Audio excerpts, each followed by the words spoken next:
In the 1980s, you could find about 1 million Toyota Cressidas serving one purpose, being an everyday, humble, normal, four-door sedan.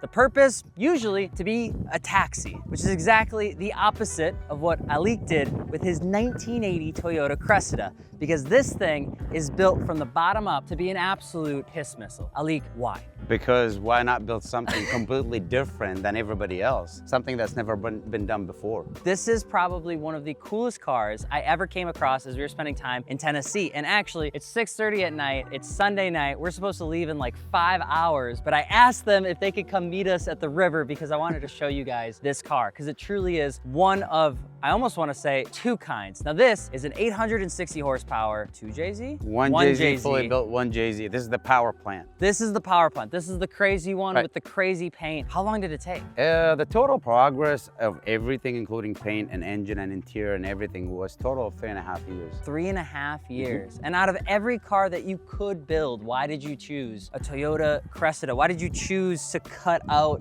the emblem in the hood? Why spend all of this time and effort on a taxi? I just wanted somebody to look at the car and just, you know, not expected that those cars factory, they had 90 horsepower. So I just basically did 90 times 9, basically, and we end up with a total of 860. I don't know if my math is right though, but yeah, there you go. Now the best part though is that this is not the only car we're gonna be talking about today, because Alik has a twin, and there happens to be almost a very similar car, but a very different build structure. And I wanna show you that one too. Now, no, you do not have to go see a medical professional. You're not seeing double. This is also a 1979 Toyota Cressida, except this one is built a little bit different. I want you to introduce yourself because people might get a little confused at what they're seeing right now. My name is Araz Simon. I am Alik's twin brother. We're born on the same day, 6 seconds apart. I'm 6 seconds older than Alik. That's the only difference in our brotherhood. Okay. However, our cars, I got a 1JZ stock in it, fully restored as well. The whole vehicle restored. The color is kind of a little different. I got a candy brandy wine over galaxy gray. His is candy brandy wine or a little darker gray. So in the sun, you'll see the difference in color. I chose to go a little lower, a little bit more fly with the BBSs. I see you, of just course. to make sure you can tell the difference between the both, but I'm sure as soon as he starts his car, you can tell the difference. Because he's got 860 horsepower, I got 320 beautiful horsepower. Oh that's enough for him. So why did you build a Toyota Cressida? Because actually this vehicle comes 6 in line already. And the 1JZ platform fits in it like a glove, and you can't even tell that it doesn't belong in this engine bay. And what it does to that 2,500 pounds, 320 horsepower is a lot. It doesn't look like it has that. I don't know about you guys. If you guys have seen Toyota Cressidas in the past, usually you don't see them this well put together. And typically you don't see them with really either amount of like consistent power. You never see it with 800 and some, but also there's something mildly comforting about seeing two cars that are very, very similar. You know, exterior wise, they look very similar, but they are built with two different intentions in mind. And ladies and gentlemen, you and I are gonna be able to drive them together. Today's episode is different, not because one of them makes enough power to rearrange your organs, though that part's true, but twins, Basil, twins! Alik owns a 1980 Toyota Cressida. Araz owns a 1979 Toyota Cressida. They're twins, and in a strange way, so are the cars.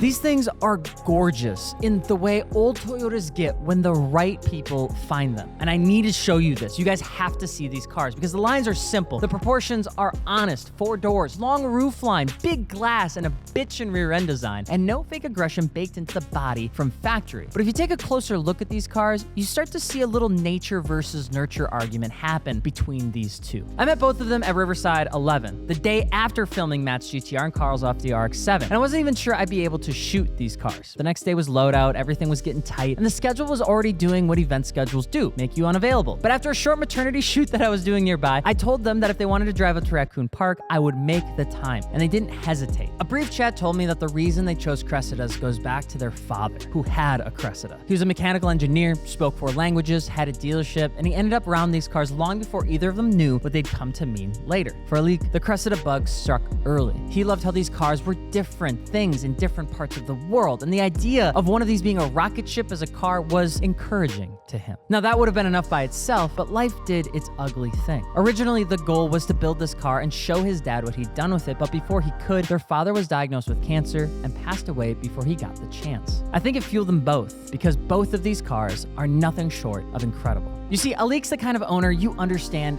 quickly. When I met him, he wasn't trying to play it cool. He was fired up. Not in an egotistical way, more like somebody who had spent 3.5 years buried in a project and finally got a shot to tell the whole story to somebody that was willing to listen. The cage, the stitching, the paint, the joke about making the seats look like Lamborghini seats because in his mind, his car was just as fast with 4 doors. He wanted every part of the car to be seen for how it was supposed to be when we got there. And before we get into it, please don't forget to subscribe if you're liking the series, because this is exactly the kind of story I want more of on Owner Spec. And if you have a car that you'd like to be on the series and you're up in Wisconsin, let me know. I'd love to film it. Now, he told me that the car taught him patience, which is funny because he also admitted that he's not a patient person. Honestly, I don't think any car guy is. Now, Araz comes at it from a different direction. Same roots, but his car's calmer, cleaner, more OE+. Still beautiful, just with a different temperament. And if you didn't know, the Cressida sits in a funny place historically. Big in Japan, luxury car reputation overseas, the taxi life in other corners of the world. Now here in the US, it mostly slipped into that quiet part of Toyota history where only the right people ever paid attention to it, which is probably why these two work so well. If you're building a Cressida now, you're not following a trend. You're reviving something half of the room forgot existed, and you're probably not ready for this build. Alik's 1980 runs a fully built 1JZ VVTi assembled by Don Somerton at Accelerated Performance in Toledo. HD rods, CP pistons, Kelford cams, and valve train, Borg Warner 9182 EFR turbo, and a whole bunch of goodies. An LRB 4-inch downpipe, intercooler, Plasman intake, injector dynamics, 1700 cc's, custom E85 compatible fuel system, and a Ford rear end, PBM coilovers, whole bunch of techno tuning bits, an AEM Infinity ECU, a BTI 7-inch touchscreen dash, and Candy Brandywine House of Color paint by Chat Town exclusive, Watanabe's, Toyo R888Rs, and tuning handled by Vlad Yavensko. I'm just gonna put it here. I try my best. At National Speed in Wilmington, North Carolina, who had a record for the fastest quarter mile with a sequential Supra. And the result with this car is 850 horsepower. It weighs 2,600 pounds with a leak in it. And Araz's 1979 takes a little bit more of a cleaner route. 1JZ, R154, shortened 488, max coilovers, Technotoy tuning arms, an IS300 rack, BBS wheels, Brandywine paint, and around 300 horsepower, and built with road manners in mind.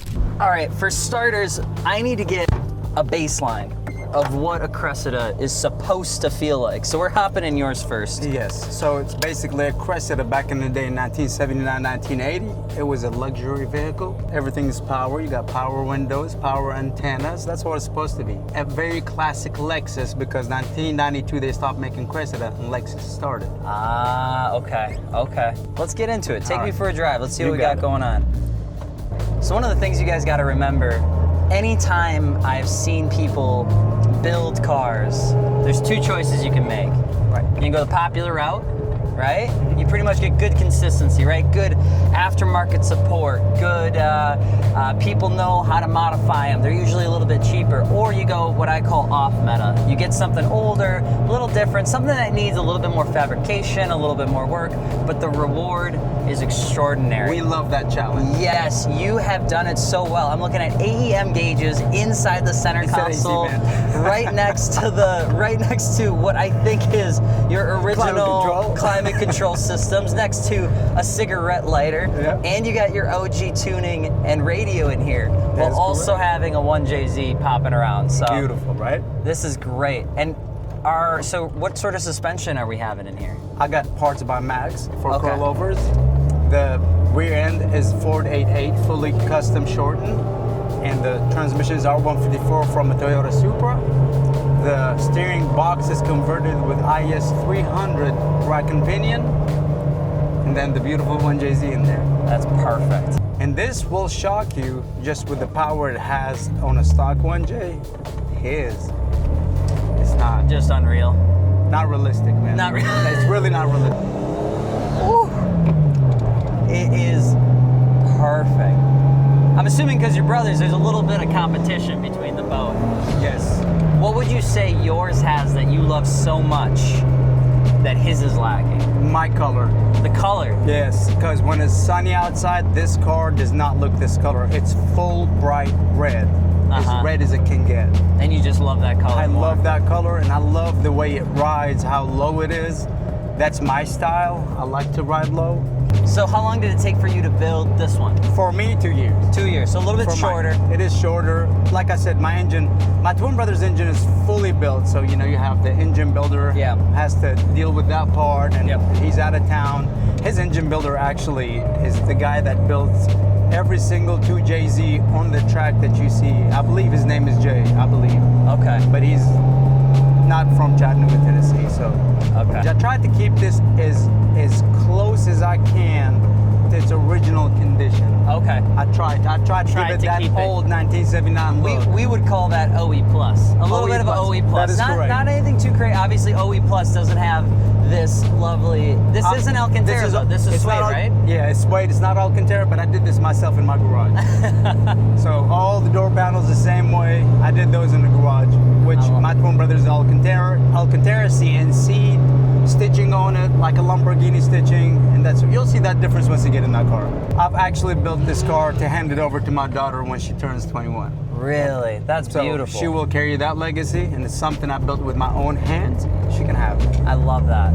I love that. Now, what I loved about both of them was how completely different they felt. But the thing I loved most was how complete they felt. The knobs, they all worked. The switches, they worked. The trim was restored. The interior pieces weren't just there for photos. They actually worked. Both cars still had function, and as an avid remover of anything partially unusable, it was nice for the air conditioning to air condition. Now, cars like this are a big reason why Martini Works matters to me in the first place, because the hard part right now isn't finding parts. Anybody can find parts. The hard part is judgment and cost and having a friend that can help you figure out what wheels and tires are actually going to fit on your car. And this is why Martini Works exists. Now, we specialize in all sorts of performance parts, but we love our wheel and tire packages that can get delivered to your door, so all you have to do is install them on your car. And you get 2% back when you check out with Catapult. And you save up to $300 when you package them together, because then you don't have to worry about mounting, balancing, and all that sort of junk. So if you're looking for some help modifying your car the right way, go mod your car at martiniworks.com. You actually have a team that's here to help you. Plus, with a lifetime order guarantee, we're always going to be there in case you have any questions.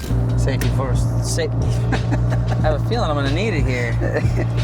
So as he was walking me through, this car's got different modes for its power, right? Yes, You can for do sure. 0 through what I saw 7. Yes, correct. So 0 through 5 is lowest boost, wastegate basically 0, and 5 is a max boost, which is 33.3 psi. And then you can have the boost by gear, which is 6 and 7. 1 first gear to the 3rd gear, you're at max boost, and then the level 7 is first gear to 4th gear, you're at max boost. Okay, I'm not scared, but Okay, I'm excited. great. I'm excited. So let's Awesome. go. Let's go for a little drive.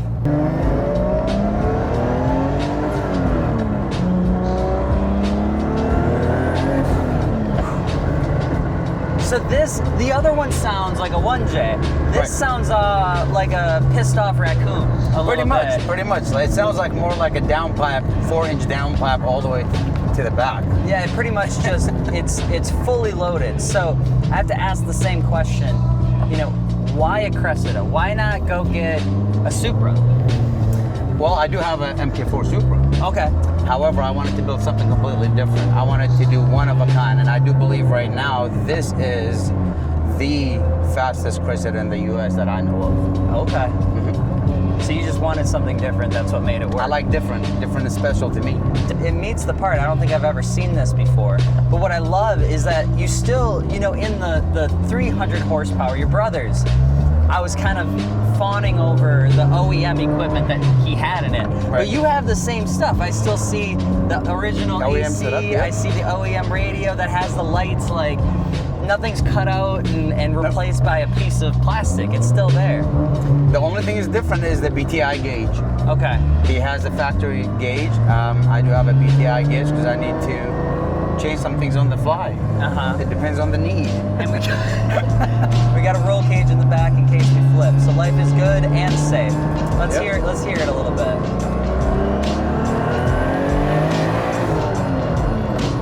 Jesus Christ. You can feel the car's chassis is so small.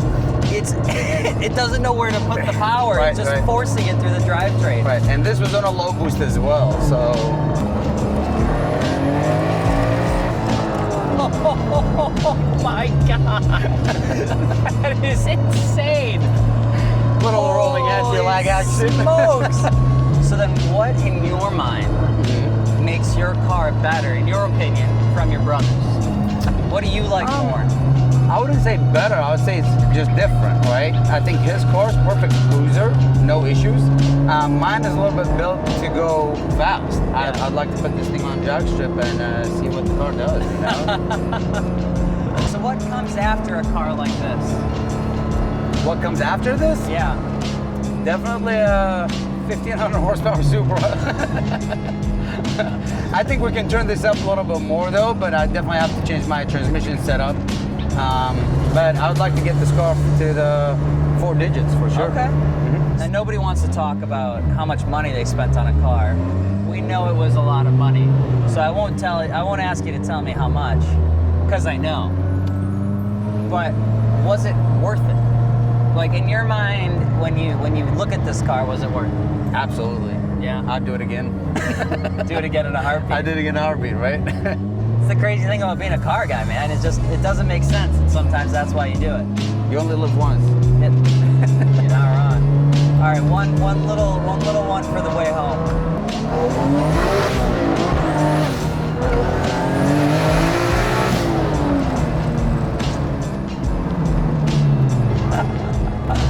All right, we're gonna park in the same spot. Let me go one more. Yeah.